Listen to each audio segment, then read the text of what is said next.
Keep in touch with the Wolf Connection podcast on our Instagram handle at the Wolf Connection Pod, or email us your questions, comments, and guest ideas to podcast@wolfconnection.org. Thank you for your support, and howls to you all. Welcome to the Wolf Connection podcast. I'm your host, John Kaufman.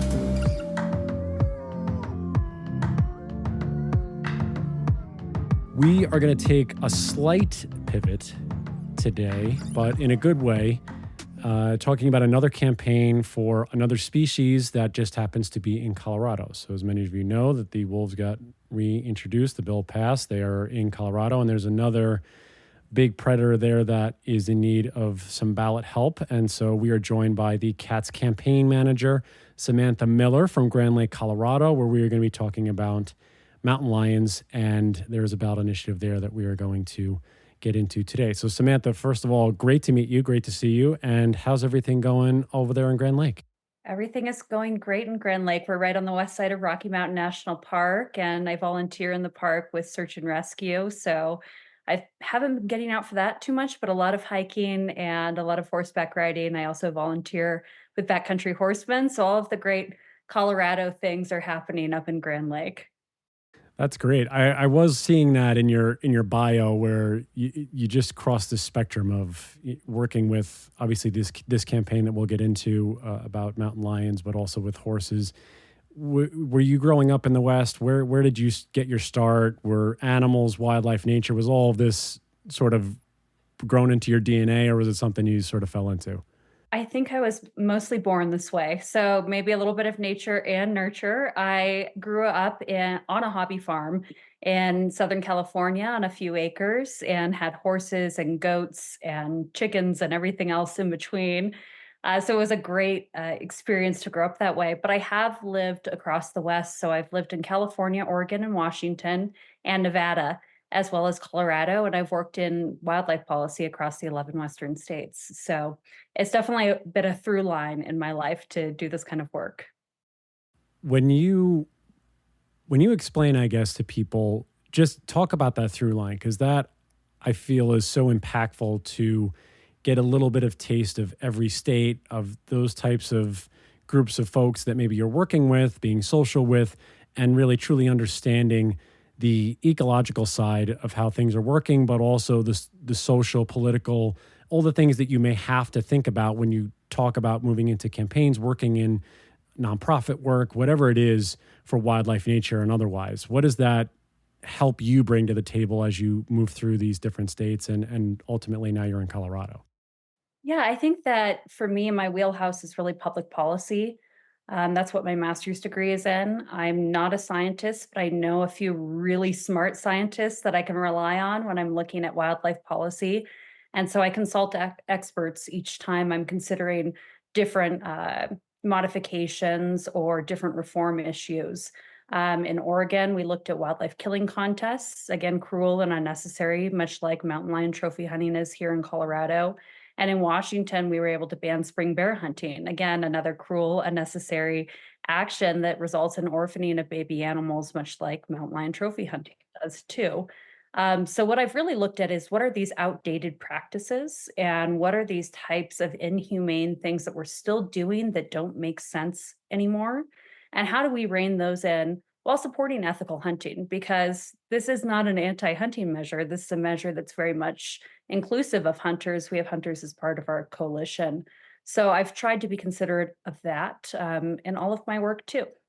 Yeah, this concept of trophy hunting is interesting in that I think, as far as surveying the general public goes, the term trophy hunting has a very different implication or meaning than hunting in a general sense. So how do you define trophy hunting? Yeah, there absolutely is a difference with trophy hunting in America. And even if you pull up the definition on Wikipedia, you see that mountain lions or cougars are the most commonly trophy hunted animal in America. And we see trophy I hunting see. as being primarily for the trophies. So for the head, for the beautiful fur coat, for the hide. You're not hunting mountain lions or bobcats to fill your deep freeze. You're hunting them for that trophy. And so elk and deer hunting is much different, right? We're often doing that so we can feed our families. This is absolutely not about that. When we look at mountain lions and bobcats, you're not doing that to feed your family. No one's eating cats. And why is it that you've come across, and you've said you obviously you talk with scientists and others when you talk about these campaigns, why are mountain lions so sought after in this arena? Obviously, we talk about wolves the majority of the time on this podcast, and they are always sought after as the sort of the hunt or the apex hunt that people will go out and try and catch because they're so elusive. Same with mountain lions. Is that the reason why they are as sought after for trophy hunters? Is because they're so elusive? They're the shadow cat. You can't really see them or find them, and they're very solitary. What's the reason why? I try to avoid getting too deep into the minds of someone that might want to kill a mountain lion for fun. But to me, I see it as, it's akin to African trophy hunting. If we look at animals like Cecil the lion or other lion hunters in Africa, what these folks seem to want to do is pose with the body. They seem to want to get some sort of credibility or kudos for posing with that body. And then they want to mount that animal for the trophy. You'll see different mounts all over these trophy hunting web pages of mountain lions. And then you see all sorts of furs of bobcats everywhere or mounts of bobcats. Are there statistics on the primary methods of hunting mountain lions in Colorado? My assumption is it's running dogs. Yeah, in Colorado, mountain lions are primarily hunted with packs of dogs. Like a strong majority are killed using packs of dogs. Right now in Colorado, it's legal to use up to 8 hounds to hunt one lion. Those hounds wear GPS collars. The trophy hunter will follow that signal to the cat once the signal stops, and then they'll shoot the cat from close range. So that mountain lion or that bobcats can be hound hunted too. Is then shot with a gun or bow from a tree or from a rock crevasse or wherever the dogs have cornered that cat. And there's a season. What is the season for mountain lion hunting? Yeah, there's an extensive season. The season runs from fall through spring. Mountain lions can have kittens year round. So there's no way to decipher if that lion has kittens with them. Kittens will stay with their mom for up to 2 years. So inevitably, this will leave kittens orphaned. Orphaned kittens are more likely to get involved in conflict. You'll see more conflict with younger animals. So in a lot of ways, trophy hunting can increase conflicts. And I think that the other thing that's really tragic in Colorado is that we're seeing in the last season, 47% of mountain lions killed by trophy hunters were female. So how many orphans does that leave on the landscape? And what does that tell us about the selectivity of this hound hunting that's frequently touted as being effective if we're choosing younger females? So is it selective? I mean, are they hunting females because there are more females and dogs are just running whatever cat they find, or is there some kind of specific desire for female cats? So they're running females because it's what the dogs I find. see. Mountain lion hunting in Colorado is completely indiscriminate. But one of the justifications that has been given by trophy hunters for using hounds is that we can tell the sex of the cat when the cat's in the tree rather than hunting on the ground. And therefore, we won't select females. And Colorado Parks and Wildlife even advises against killing females. Yeah. But there's no rule or law. So now we're seeing this huge rate of female overkill really throughout the state. 47% female mountain lions have been killed. Yeah. I mean, do you have a sense of, I mean, I know this would be really difficult to keep tabs on, but I'm curious if you have any idea of, in the culture of mountain lion hunters, how many mountain lion hunters really are eating mountain lion meat. I'm sure it's some of them. I mean, are they required to recover their meat in the field? So they are obligated to recover their meat, and so it's the same thing. It's all of those kind of wanton waste laws that you'll see across hunting policies and across hunting agencies. So it's basically field dressing your game without leaving waste behind. Prepare the meat for consumption is what the current law says. No one's in the kitchen with these guys, Right. but it's a tricky way of not saying trophy. They don't say trophy anywhere. They say you must prepare this meat for consumption, but no one's watching you put it in your deep fryer, Right. So for cats aren't trophies. is the main mission? It's based in Colorado, correct? That organization, this organization, and so this has clearly been a long-standing practice, and it seems like a long-standing problem, not only with mountain lions but with bobcats, and I believe Canadian lynx kind of in there as well. I was reading a little bit in the ballot measure. When did this really start to become a massive problem in terms of population, in terms of orphan kittens, in terms of hitting these females as much as possible? And why now bring this measure to the table? I believe you joined, like you said, a little over a year ago. So this has been a lot of work put in by you and others. So what was the lead up to drafting the ballot measure? And now I believe there are enough signatures this is going to be voted on, I believe, in November, correct? Yes, absolutely. So we were able to get 188,000 signatures. And we got word from Secretary of State that we did qualify for the November ballot. So we will be on the ballot. I think one of the really exciting things about Cats Aren't Trophies is that we have 900 volunteers across the state. And that's everywhere from Durango to Salida to Grand Lake, Grand Junction, and everywhere in between out to Fort Morgan. So this is really a statewide issue. I think that as the public began to learn more and more that this was still happening, most people don't even realize this is happening anymore in Colorado because it's so unethical. The more folks that know that it's happening decided to do something about it. So it really started as a grassroots effort across the state with concerned citizens saying, how do we solve this? So what do volunteers do for the organization? So the majority of our signatures that we collected were collected by volunteers. So those people are out in their communities collecting signatures. And now they're out in their communities talking about the campaign and talking about mountain lion facts and talking to their neighbors about facts. And I think that that's something that's really authentic about this campaign is that it's so rooted in these different communities across the state. And all of them are standing together and saying, no, this is not acceptable anymore. This isn't hunting. This is target shooting. This is trapping for fur to sell to China or Russia. Is it?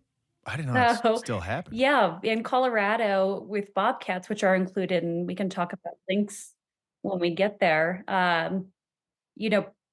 Any trapper can trap an unlimited number of bobcats. So there's no bag limit on bobcat trapping, and bag limit's their word, not mine. There's a 24-hour trap check time, which I'm sure as you've talked to other people, that's a little bit better than a lot of places, but it's still an animal languishing away in a trap for 24 hours and suffering. And then the animals are killed with a choke stick or they're strangled or bludgeoned so they can preserve their coats. And then every year, the Colorado Predator Hunters and Fur Trappers holds an annual auction and auctions off all of their bobcat furs along with the fur and hides of other animals. So, and most of them go to China or Russia because there's not a huge market for that kind of cruelty in the US anymore. I didn't know that still happened. I didn't know people still, I mean, they make that much money, or is it kind of just an extension of the hobby? They don't make that much money, but it is an extension of the hobby too. It's just a really sad practice that still continues. And most people like you don't know that it's happening. And they're shocked that this can happen in their backyard, in the places they like to recreate. If we think about when I'm out in the backcountry and I see a bobcat, I think, wow, this is a great experience, but also knowing that that same bobcat can be hounded, can be trapped, and can be killed for its beautiful fur coat. It's kind of, it's shocking, and it's alarming that it still continues here.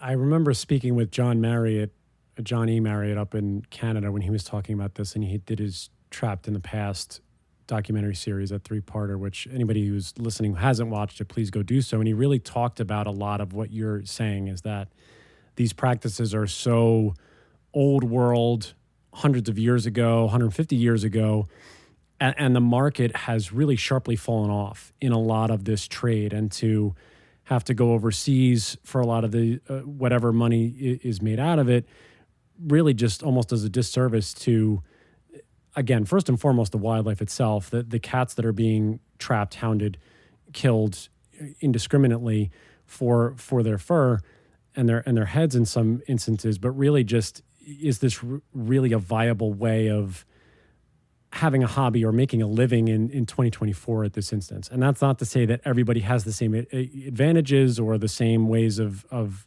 creating capital for themselves. And I want to make that very clear.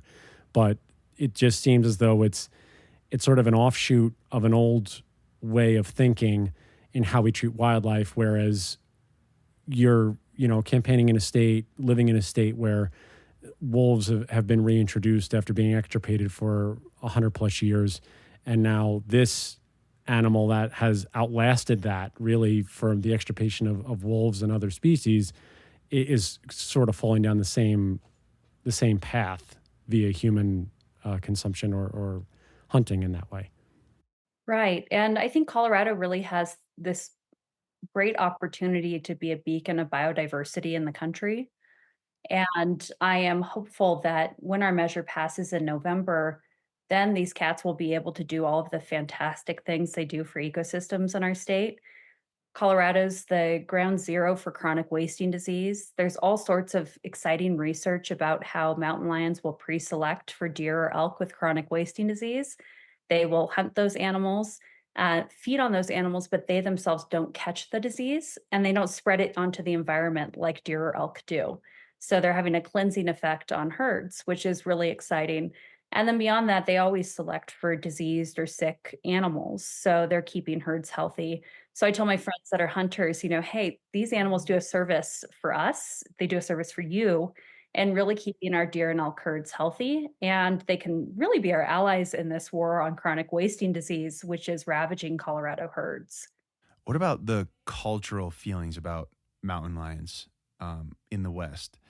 In a lot of cases, I know there's folks who don't necessarily hate wolves, but they hate the idea of wolves, and they hate the political implication, the idea that someone is forcing something on them that they did not agree to. And then there's a subsect of folks who I think, or at least they communicate in such a way that would make one think that they genuinely hate wolves, or they hate wild canines or predators. So culturally, are there similar feelings about mountain lions in the West? Or, it doesn't feel that way, but I'm just curious what your thoughts are. Yeah, mountain lions are an entirely different animal than wolves, and that pun is definitely intended. I don't think that the sentiment that we see towards wolves, we see it as much towards mountain lions, and I think that's evidenced by our statewide coalition, our statewide support, and we have almost 100 organizations in Colorado also supporting this initiative. The other thing is that our initiative leaves fully intact the ability to remove animals involved in conflict with people, pets, or livestock. So that lethal option is still there and it's still on the table. But what it does say is it says you can't kill these animals for sport, for their heads and hides. And it's a totally different message. I think that, with wolves, it's a creature that Colorado didn't know so well, but had heard of. And so we encountered a lot more controversy there around wolves that we're still struggling with in communities like mine. But with mountain lions, I think we've lived with them for a long time. And if you live rurally like we do, they've been in our backyard forever. We just didn't see them as much because no one had ring cams, Yeah. right? Right. So I think that Now it's like there's a mountain lion in everyone's yard. everyone's got packs of mountain lions, right? Wandering through your Yeah, yard. like 6 of them together. Six. They're travel packs. No, they aren't though. It's kittens staying with their mom until they're Right. 2 years old and looking for I was gonna mom, ask about which is that. important. But I do think that cats are a different animal than wolves. And I think that this initiative looks a lot differently than that. I think it's much more about animal cruelty and wildlife cruelty. I think we've seen across the country that wildlife is exempt from animal cruelty laws, that the ways we kill wildlife often can't be prosecuted in ways they probably should. We saw that in Wyoming recently. And I think that what this is it's more of a how do we look at hunting today? And how do we look at what hunting provides? And how do we look at animal welfare and animal ecosystem services in a holistic way so we can keep everything in balance. And nature does a great job of balancing itself. So how do we maximize that too? I I'm so glad you said that because this really coming off the heels of the Cry for the Wild rally I was in DC, and really the driving point behind all of this. Obviously, what happened in Wyoming with Cody Roberts, what's happening on a larger scale in the state of Wyoming, what's happening on the scale here in Colorado, is really bringing to the forefront, like you say, of animal welfare, animal cruelty, wildlife cruelty, really in a sense, and really as you stated so well, the difference between the animals that we share our homes with, the domestic animals that we share our homes with, and if there was ever an abuse or a killing there, as opposed to this animal that has been going across the landscape, whether it be wolf or bison or mountain lion, bobcat, whatever it may be, has been going across this land for thousands of years prior to us, and just the way that there's indiscriminate killing, trapping, whatever it may be, without really a second thought. Did you, when you started this measure, take any information or tactics from the way the wolf measure was brought in 2020 and try and incorporate those practices into getting this measure fully fleshed out?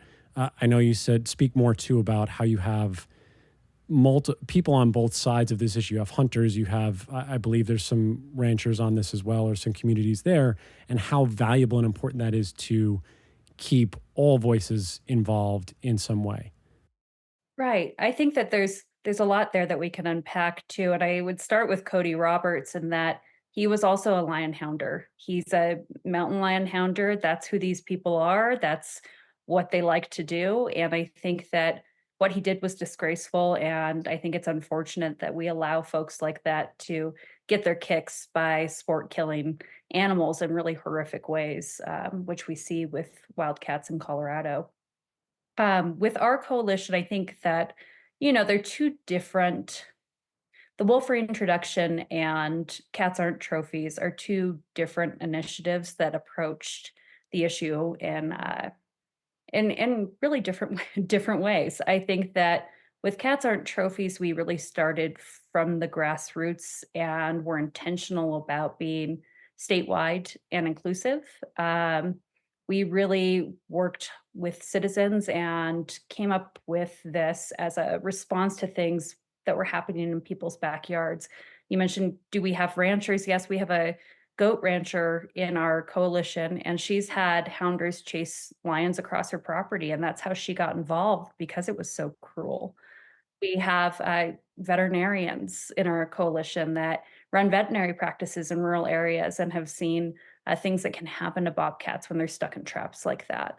I think that what we have is just a broad based group that's seeking to improve both ecosystems and the treatment of wildlife in a way that's a little different than the Wolf Project. I would say it's more similar to when we banned spring bear hunting here in the 90s or banned leg hold traps, right? That this is an opportunity to stop a practice of cruelty rather than a question about ecosystems or reintroduction.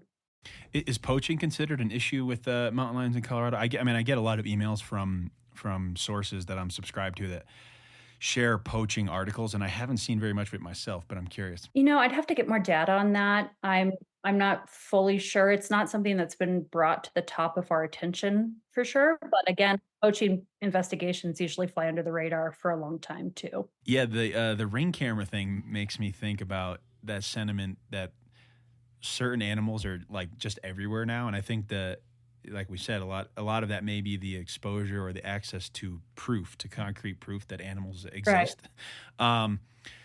But I have heard many times, not necessarily from hunters who are interested in hunting lions, but just folks who spend time in the outdoors, that the sentiment is that Colorado has a lot, a ton of mountain lions. Would you agree with that sentiment, or how do you consider that statement? I would say that it's mountain lions are now being seen because of the increased ring cameras and video cameras we have outside. Those lions have been living around us for a long time, and unless you were tracking them or looking for signs, you weren't seeing them, which is great for lions. I would say that, mountain lions, for them to be everywhere, it's interesting. No one sees them. That feels like it's very qualitative. And I would also say that, right now we have 3,800 to 4,500 mountain lions in our state. That's about as many as California has. Mm, And California stopped trophy hunting mountain lions a long time ago, and they have one of the lowest conflict rates per capita in their state. So I think that that's a proof of concept one. But the other piece is that predators and carnivores, predators, carnivores, I prefer carnivore.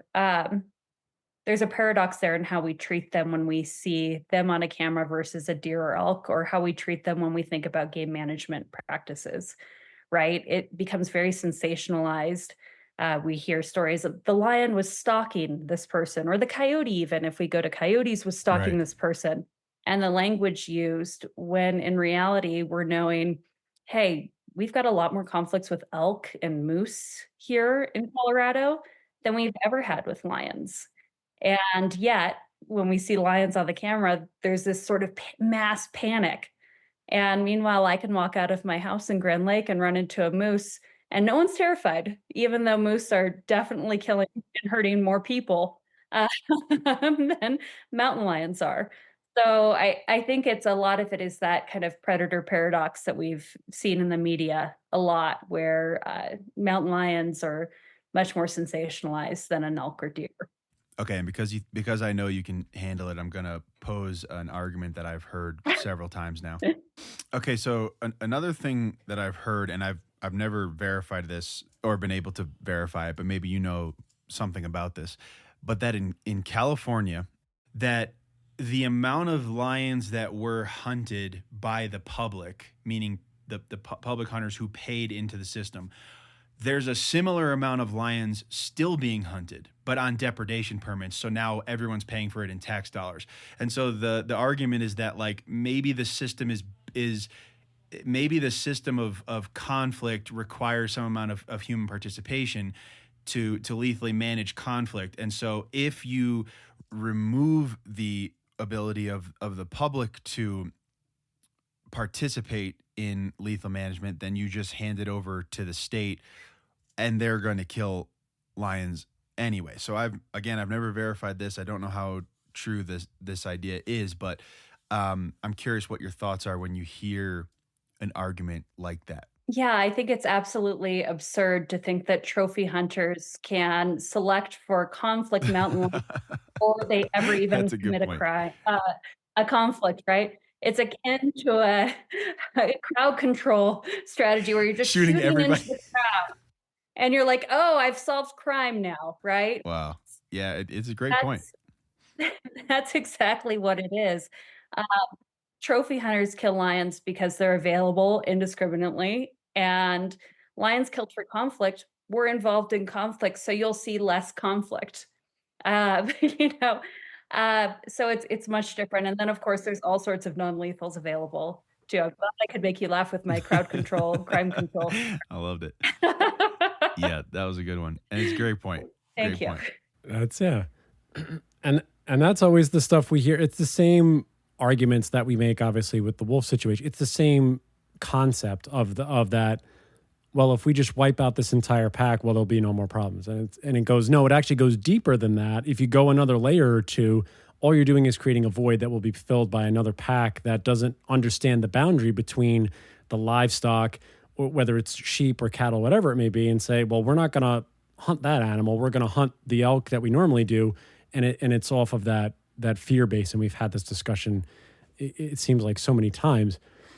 Sam, just give everybody a bit, because we've talked about the measure, but we didn't really go into, and we've touched on the details. Just briefly tell everybody the main points of the measure also, because I have it, obviously, one of the main points is stopping recreational trophy hunting and trapping, commercial hunting. But there's other stuff in this measure that helps out not just mountain lions, but bobcats and I mentioned before Canadian lynx. So just sort of go into the specifics a little bit if you can, Right. so everybody gets an idea. Yeah. So what the measure does is it stops trophy hunting of mountain lions, bobcats, and lynx. it leaves fully intact Colorado Parks and Wildlife's ability to manage conflict animals and for folks having conflict to have animals lethally removed. What we do also, we include Canada lynx. So we all know Canada lynx are endangered. You know that, I know that. And they have state protections here in Colorado too. But as we've seen with other species like gray wolves or like grizzly bears now, or other endangered species, as soon as we move to downlist that species, they go on a fur bearer list or a big game list, and then they're subjected to cruel and inhumane hunting or trapping practices, like we've seen with wolves across the West. So Canada lynx are included just so they'll enjoy the same enduring protections as bobcats and mountain lions would under this measure. And the other thing is that with Canada lynx in Colorado, the majority of known lynx mortality has been by gunshot. So that is a case of mistaken identity by the hunter, that might be hunting a bobcat and then kills a lynx. So lynx also stand to benefit by bobcats not being hunted in this way anymore because they've been killed by gunshot across the state. And when we talk about too the science, obviously you have veterinarians and you talk with biologists and things like that. How important is it to have those types of backers, facts, information? Obviously, you collected an incredible amount of signatures to obviously get this on the ballot in November. What is that like to explain this to the general public in all of these different areas, obviously, because it's not just we're going to go to one area and get all these signatures. You have to go around, and the state encompasses a lot of different communities, a lot of different organizations, a lot of different practices. So what are you finding, or what have you found thus far with spreading this information out and really showing people the steps that you're willing to take to protect these species, and why it's so valuable and important, and what's actually happening on the ground in their backyards that they might not be seeing? Yeah, I think that having this initiative and collecting signatures has given us a really strong opportunity at CATS to have conversations in communities around the state. And all of those conversations can look a little differently, but all of them have had similarities in that most people can't believe this still happens. Most people think it's appalling that you can use 8 dogs on 1 cat. That's not fair chase. I mean, hunters see that that's not fair chase. It's incredibly ethical. The bobcat trapping piece has been really concerning to folks of all walks of life, that these are animals we enjoy seeing, and to show a picture from fur auctions that happen in our state and have all of those bobcat furs lined up like that, there's no way you can't say that that's not commercial fur trapping. Or when you look at comments from Facebook pages that are dedicated to, you know, trophy hunting or hunting in Colorado, even, they'll say, "What a trophy cat. Oh, that was a great tom, great kill." It's trophy hunting. And you see it over and over again, the story told of what it is. And I think that what I've seen is that Coloradans are smart. They know wildlife cruelty when they see it. And they know that CPW can continue to manage lions with science for their ecosystem benefits, not for the kind of sick recreational hobby of trophy hunters. And I think that there's a great opportunity there. Talk about too the big Tom thing that you just mentioned, and that triggered something for me.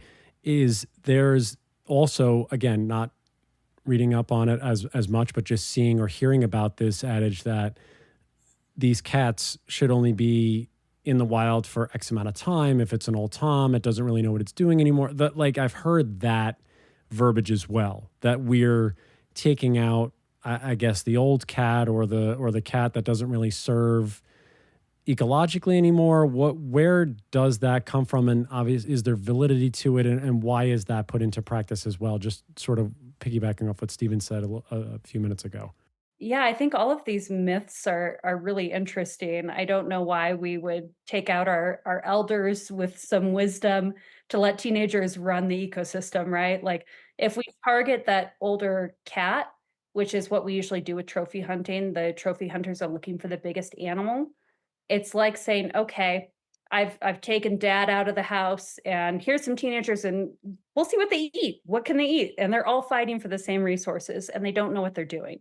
So by killing animals like this, it throws ecosystems into chaos and it increases conflict. So as a horse owner, I say, God, if you're killing a tom I never saw, you're killing an older male cat that I never saw, never had issues with, that opens the door then Right. to 3 younger cats that I may see now, I may have issues To with. move in. Yep. Uh-huh, and I think that all of all of the research shows that mountain lions are self-regulating. They stabilize their own populations. You see this across research studies and across modern research. If we look at any research in the last 2 decades, we see that cats are stable on their own. It's when we go back to, the 1800s where opposition's pulling their facts where they're like, this looks crazy. And there's so much new emerging science showing what a good job these cats do at regulating themselves and holding territory and providing ecosystem benefits. And what about when you're in a conversation with predator hunting groups? Is there a common why, meaning a reason that cats need to be hunted aggressively, or they feel that cats need to be hunted aggressively, even considering the science of self-regulation and displacing kittens and those things? With predators, there seems to be a why. It's different than elk, which is for food. It's like why it needs to be done. What does that? What is the usual? What's the common conversation around that? I think what we're seeing over and over again are trophy hunters using excuses to justify their cruelty. So it's tons of excuses like, "Oh, we're helping public safety. We just saved your dog." I see. My favorite trophy hunter, Bronco player Derek Wolf was like, "I'm doing neighborhood watch and killing a mountain lion." And all he did was, show up where a buddy had trapped a cat and shoot it from a tree and pretend like he was tough. It's just a totally different. I see. Yeah. Yeah, they're doing nothing. They're doing nothing except for just appeasing themselves. And I think that it's pretty pathetic. And I think that most of Colorado sees right through that. You just have to look at one or two pictures of these tough guys, hugging a lion and posting that dead animal on their page to know what they're about. And there's no place for that in Colorado. It really does seem that there is this disconnect of holding certain species to a higher caliber than others, and understanding why we treat certain animals, ungulates or whatever it may be, differently than we do, carnivores. And is there ever a point in conversation for you or for anybody who volunteers where they try to bring it back to the family aspect? Because, like you said, especially with wolves, it's a little bit easier because we talk about when you take out the parental figures, the ones that have the knowledge and the wisdom that can pass this down. This is why it's so critical to keep this structure together, because otherwise you're like you said, it's a wild card. You really don't know what the yearling, what the 2-year-old, how much have they taken in to learn, to understand we're not going to go over here. We're going to hunt in this section, and that's where we hunt. We don't deal with this. So is there any of that language being used? And I think we see this a little overabundance about the science and ecological benefits. And sometimes that doesn't ground enough to folks who just in their everyday lives, and this could be from any walk of life. I have too much to figure out. Do you ever think about using the direct line of the family and saying, hey, if this family structure breaks apart, this is where we have a problem, and relating it to humans in that way and bringing it to another level? Yeah, absolutely. I think that we try to talk about it that way through the orphaning aspect of what's going on, that this inevitably leaves orphan kittens behind. They either starve to death, or if they're older kittens, they may be more likely to be involved in conflict. I think that when you see this, it's plainly wrong. I think the images speak for themselves. The story speaks for itself. There's a great movie called The Mountain Lion and Me that paints this picture of a mountain lion in Montana and her kittens, and how close she came to being killed by a trophy hunter. And you see this kind of familial nature of one kitten got sick. She goes back to check on it over and over and over again, trying to get it back to the den. And this was all filmed by a wildlife photographer who happened to have a mountain lion in his backyard when he was looking to shoot photos and videos of them in Yellowstone. And he came home and he's like, "Oh wow, there's one here." So it's a fascinating movie, but it does show that familial story. And I think the familial story is really important, that this issue, we have we have an ethical responsibility to do better with wildlife. We have an ethical responsibility to do better by carnivores. We know better now, and this is this is one of the ways we can do that. That democracy is really an option now to bring around more ethical hunting practices and also align science with values.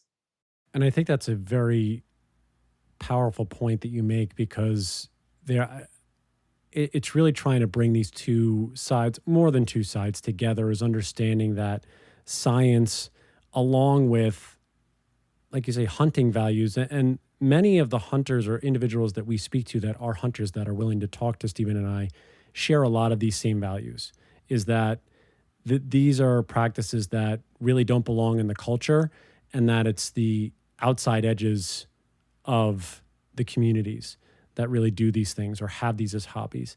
And so it's very powerful and important that we have all of these folks have their voices at the table, which clearly it seems you all are doing, and making sure that we're hitting different communities and making sure that we have all of these different voices in there. Is there anything else about the initiative, now that it's going to be on the ballot, that I would say give people a place now where they can go to read fully upon it, get more information? What's the best way for them to, if they're in state, to take action? Also, if they're out of state, how can they take action and continue to push these types of policies forward to help big cats of all sorts in the state? So we have a great website. It's catsaren'ttrophies.org. And we have a science clearinghouse there with all the research papers showing why recreational trophy hunting of mountain lions and bobcats and trapping of bobcats is unnecessary, and all of the chaos it can cause. All of those good points I cited today. There's science to back that up. And that's all within our website. And then there's a form you can fill out there so you can take action no matter where you live. Like I said, we're conducting community conversations. We're happy to have one in Coloradans' neighborhoods across the state. So certainly reach out to us about that. And then if you're out of state, we'll certainly need help, writing letters, making phone calls as we get closer to November to get the word out. So just fill out the form on our website and we can help with that and get you connected to a great volunteer opportunity.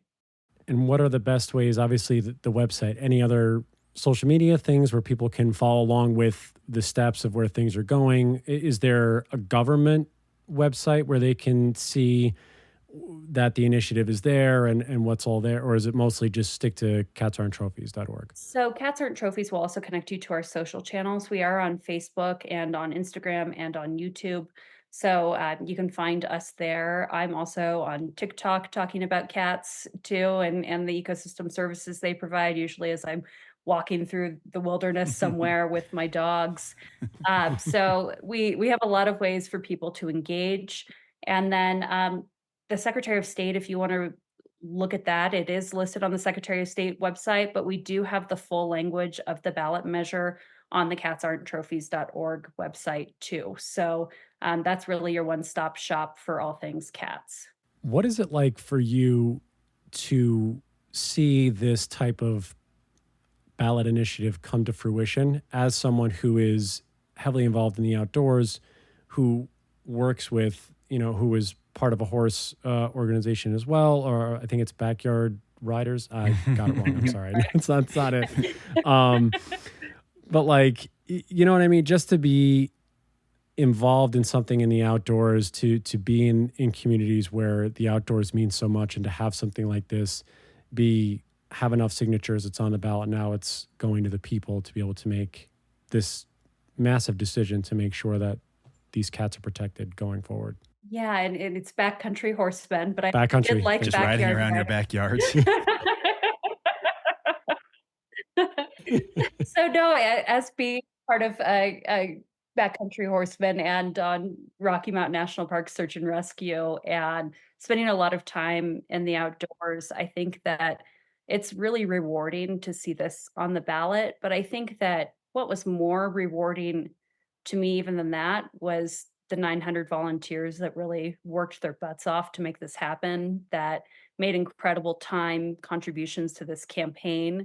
And to see those volunteers now talking to their communities and all of us being able to relate to each other, I think that that's pretty inspirational, and it speaks volumes about how successful this will be in November. Yeah. And just wonderful job bringing all those folks together, all the coalitions together, all of the different groups and different communities. That's such a huge win, I think, in today's day and age, to make sure that we are united in a front to be able to help out these animals that cannot speak for themselves and can't fight for themselves in a way that, policy dictates. And I think that's so massive. My last question for you, Sam, is when you hear the word mountain lion, what is the thing that comes to your mind? Peace, because that's what we'll be bringing to mountain lions in November. So I think peace. They are quiet, elusive animals, and we rarely see them, although we like to hear about them a lot, right, in the news when we do see them. But I think that I think peace about mountain lions. So Awesome. And that's just, and this is, at least for me, this was one of my favorites, still is. It's probably my number 2. It's probably my 1A is mountain lions. So wolves and mountain lions are my favorites. So thank you, Samantha Miller, for just telling us all about this initiative, making sure that we get the verbiage out to everybody, and we will have all the information in the description. So again, can't appreciate you enough and the work that you all are doing to make sure that these cats are safe going forward, hopefully in November. well, thank you both for having me. Thank you. How's to you all out there? We'll be with you next time. Bye, everybody. Looking for more information about Wolf Connection or the podcast? Please visit our website at wolfconnection.org, where you can donate, sponsor a wolf, or become a volunteer.